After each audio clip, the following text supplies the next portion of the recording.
bugungi ishlarimizdan yana bitta Cobalt olib qo'yamiz. Buni kompressori ketib qolgan, strujka chiqargan ichi. Strujka chiqargan paytda e'tibor berasizlar, yangi kompressor bosib qo'ymanglar, yangi kompressorni ham brak qiladi. Mana bu filtrlari to'lib ketgan buni. Oldindagi radiator brak bo'lgan. Sistemalarni ham shunday strujka olgan. Bu sistemalarni tozalab, yuvib, bo'lmayotgan bu radiator bo'lmaydi, almashtiramiz. Bu radiatorni yangi qo'yamiz, yangi radiator. Yangi kompressor qo'yamiz. Yangi kompressorni sistemani tozalamasdan qo'ymanglar-ku, yangi kompressorni ham brak qiladi, mana strujkalar necha qayta aylanib keladi.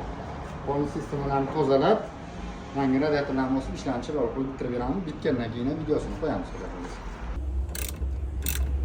Salonning ichini konditsioner radiator ham strujka bilan tiqilib qolgan ekan. Buni ham o'zi almashtiramiz, boshqa qo'yamiz. Buni tozalab bo'lmaydi. Salonni radiator bilan oldindagi radiatorni tozalab bo'lmaydi. Trubkalarni o'zini tozalayapmiz. Salonning ichigacha o'tgan ekan. Ehtiyot bo'lasizlar. Konditsionerni skorsa ketadigan paytga qo'yishmaysizlar. Xo'sh. Yaxshi freon zapravka qilasizlar. Ana shu narsaga ehtiyot bo'lmasalar, ana shuncha o'zlaringizni xarajatga tushirasizlar.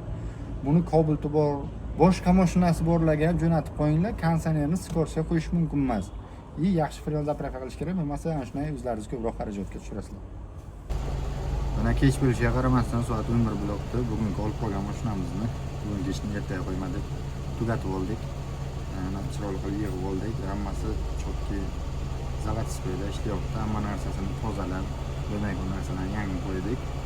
Kimga shunaqa chiroyli, sifatli xizmatlar kerak bo'lsa, avtoservis 505 ga kelaverasizlar.